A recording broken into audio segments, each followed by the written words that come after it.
Right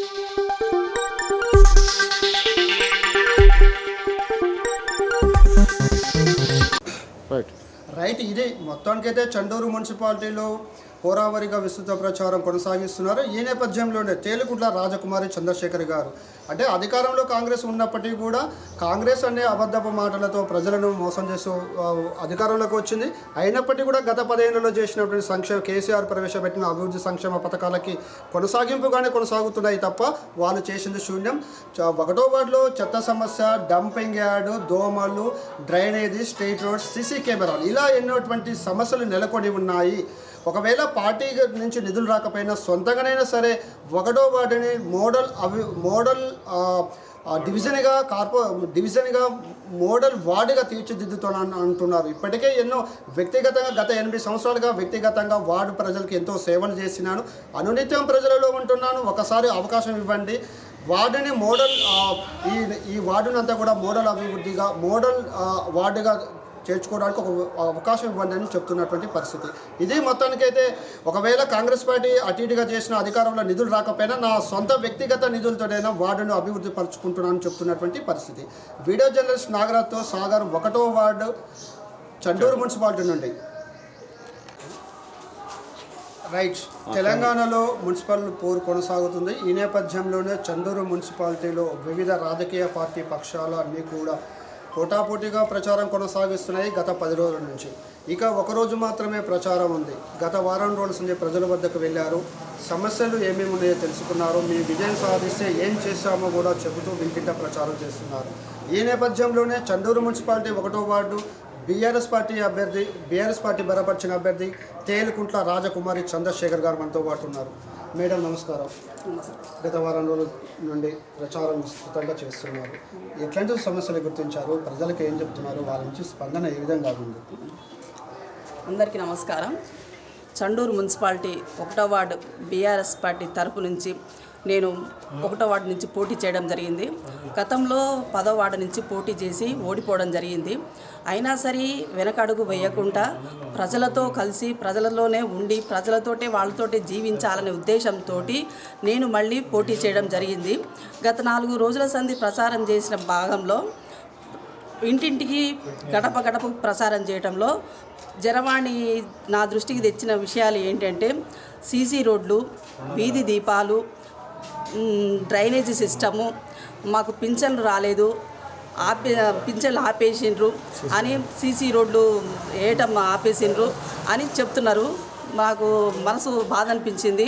నేను చెప్పిన వెంబటే ఏమని చెప్పినా రైట్, తెలంగాణలో మున్సిపల్ పోరు కొనసాగుతుంది. ఈ నేపథ్యంలోనే చండూరు మున్సిపాలిటీలో వివిధ రాజకీయ పార్టీ పక్షాలు అన్నీ కూడా పోటాపోటీగా ప్రచారం కొనసాగిస్తున్నాయి గత 10 రోజుల నుంచి. ఇక ఒకరోజు మాత్రమే ప్రచారం ఉంది. గత వారం రోజుల నుంచి ప్రజల వద్దకు వెళ్ళారు, సమస్యలు ఏమేమి ఉన్నాయో తెలుసుకున్నారు, మీ విజయం సాధిస్తే ఏం చేశామో కూడా చెబుతూ ఇంటింట ప్రచారం చేస్తున్నారు. ఈ నేపథ్యంలోనే చండూరు మున్సిపాలిటీ 1వ వార్డు బీఆర్ఎస్ పార్టీ బలపరిచిన అభ్యర్థి తేలుకుంట్ల రాజకుమారి చంద్రశేఖర్ గారు మనతో పాటు ఉన్నారు. మేడం నమస్కారం. గత వారం రోజుల నుండి ప్రచారం విస్తృతంగా చేస్తున్నారు. ఎట్లాంటి సమస్యలు గుర్తించారు, ప్రజలకు ఏం చెప్తున్నారు, వాళ్ళ నుంచి స్పందన ఏ విధంగా ఉంది? అందరికీ నమస్కారం. చండూరు మున్సిపాలిటీ 1వ వార్డు బీఆర్ఎస్ పార్టీ తరపు నుంచి నేను 1వ వార్డు నుంచి పోటీ చేయడం జరిగింది. గతంలో 10వ వార్డు నుంచి పోటీ చేసి ఓడిపోవడం జరిగింది. అయినా సరే వెనకడుగు వేయకుండా ప్రజలతో కలిసి ప్రజలలోనే ఉండి ప్రజలతోటే వాళ్ళతోటే జీవించాలనే ఉద్దేశంతో నేను మళ్ళీ పోటీ చేయడం జరిగింది. గత 4 రోజుల సంధి ప్రచారం చేసిన భాగంలో ఇంటింటికి గడప గడప ప్రచారం చేయడంలో జరవాణి నా దృష్టికి తెచ్చిన విషయాలు ఏంటంటే సీసీ రోడ్లు, వీధి దీపాలు, డ్రైనేజీ సిస్టము, మాకు పింఛన్లు రాలేదు, పింఛన్లు ఆపేసిండ్రు అని, సీసీ రోడ్లు వేయటం ఆపేసిండ్రు అని చెప్తున్నారు. మాకు మనసు బాధ అనిపించింది.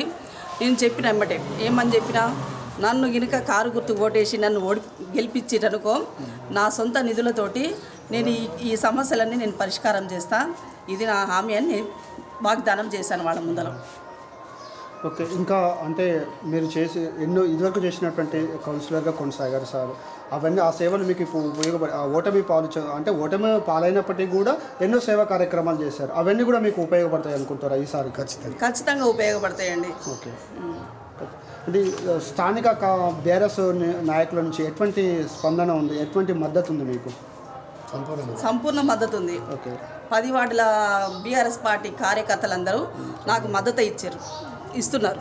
ఓకే మేడం, ఇంకా అంటే మీరు ఒక తోటి మహిళగా మీతోటి ఈ స్థానిక వార్డు ప్రజలు ఏం చెప్పుకుంటారు, ముఖ్యంగా స్త్రీలకు సంబంధించి? వీళ్ళ సమస్యలు ఏమున్నాయా? మహిళా సమస్యలు, ఈ ఇండ్లు, వికలాంగుల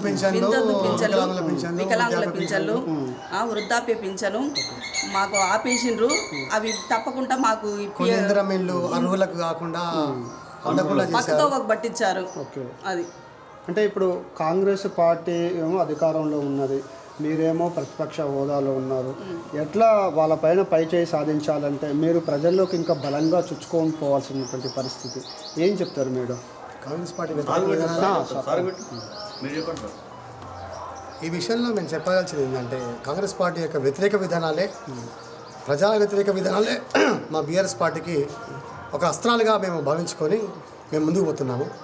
2.5 సంవత్సరాల క్రితం కాంగ్రెస్ పార్టీ ఇప్పుడు అధికారంలోకి వచ్చి బీఆర్ఎస్ పార్టీ ఉన్నప్పుడు ఉన్న పథకాలను అమలు చేయడంలో కూడా విఫలమయ్యి చండూరు మున్సిపాలిటీలో 25 కోట్ల రూపాయల నిధులు తెచ్చినప్పుడు ఉప ఎన్నిక ద్వారా అయిన తర్వాత జరిగిన తర్వాత సాధారణ ఎన్నికలయ్యి ఇప్పుడు 2.5 సంవత్సరాలు అవుతుంది. కానీ ప్రతి ఒక్క పనిని అసంపూర్తిగా వదిలేసి అన్ని పనుల్లో ఉన్న నిధులను కూడా వాళ్ళు సంపూర్తిగా వినియోగించుకోలేని పరిస్థితిలో ఉన్న కాంగ్రెస్ పార్టీ వ్యతిరేక విధానాలను మేము వాళ్ళందరికీ ప్రతి ఒక్కరికి చెప్పి, ఇలా ఒకవేళ చేస్తే బీఆర్ఎస్ పార్టీకి అభివృద్ధి గుర్తించి కారుగుట్టుకు ఓటు వేస్తేనన్నా వాళ్ళకి ఒక చెంపపెట్టులాగా అయ్యి అప్పటికైనా గుణపాఠం తెచ్చుకొని పథకాన్ని అమలుపరిచే విధంగా పనిచేస్తారని చెప్పి వాళ్ళని మోటివేట్ చేయడం జరిగింది. ఓకే, అంటే మీరు ఇదివరకు కూడా గత 8 సంవత్సరాల నుంచి రాజకీయంలో ఉన్నారు. అప్పుడు ఆ అనుభవాలు ఇప్పుడు మీ విజయానికి 100% అండి. ఖచ్చితంగా ఆ రోజు ఓటమి పాలైనప్పుడు అనేక రకాల విశ్లేషణలు, సమీకరణాలు, జవాబు అవకాశాలు అన్నీ ఉంటాయి. అవన్నింటినీ బేరీజ్ వేసుకొని ఇప్పుడు ఎప్పుడైతే నోటిఫికేషన్ రావడం జరిగిందో ఆ రోజు నుంచే ప్రజల్లో నమ్మకం కావడం. ఎందుకంటే రిజర్వేషన్ ఖరారు అయిన దానికన్నా అసలు రిజర్వేషన్ వస్తుందా రాదా అనేది ఒక భాగం. నామినేషన్ వేసిన తర్వాత మరి పార్టీ బీఫారం ఇస్తుందా, వేరే వ్యక్తులకు ఇస్తుందా, సమీకరణాలు, కుల సమీకరణాలు, రాజకీయ సమీకరణాల వల్ల అలా ఉంటుంది.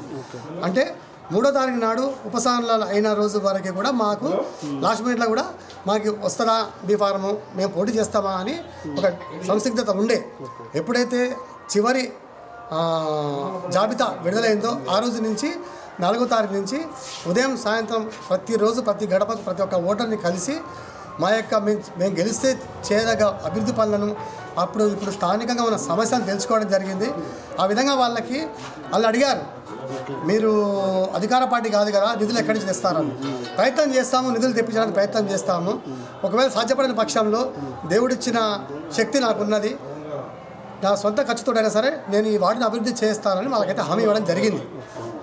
చివరిగా చెప్పండి సార్, ఒకటవ వార్డు ప్రజలకి మీరు తేలుకుంట్ల రాజకుమారి చంద్రశేఖర్ గారు వారికి ఏం చెప్పదలుచుకున్నారు? ఈరోజు చివరి రోజు, 11వ రోజు ఎలక్షన్స్ జరుగుతున్నాయి, 13వ రోజు ఫలితాలు రాబోతున్నాయి. చివరిగా మీ వార్డు ప్రజలకు మీరు ఇచ్చేటటువంటి సందేశం? అధికార పార్టీ వాళ్ళు చెప్పిన బూటకపు మాటలు, ఆ యొక్క అభ్యర్థి మీకు ఎక్కడ కలుస్తారు, వాళ్ళు ఇప్పుడు మీకు అందుబాటులో ఉంటారా ఉండరా అని చెప్పుకుంటూ మరి సొంతంగా నిధులు చేస్తారని చెప్పేసి అంటారు. కానీ మేము ఇంకా ఎక్కువ నిధులు ఇస్తామని చెప్పి అంటారు అని మీ 1వ వార్డు ప్రజలందరూ నమ్మకండి. మేము స్వయంగా సొంత నిధులు ఇస్తా అని నేను చెప్తుంటే రాబోయే కాలంలో గవర్నమెంట్ నిధులు తెప్పిస్తామని వాళ్ళు మాట్లాడుతున్నారు, అధికార పక్ష వాళ్ళు. కాబట్టి అవన్నీ మీరు నమ్మకండి.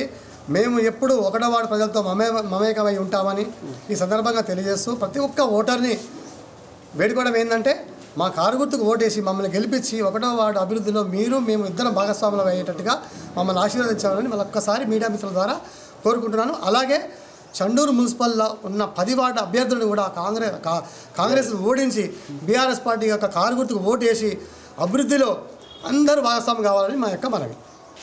జై తెలంగాణ.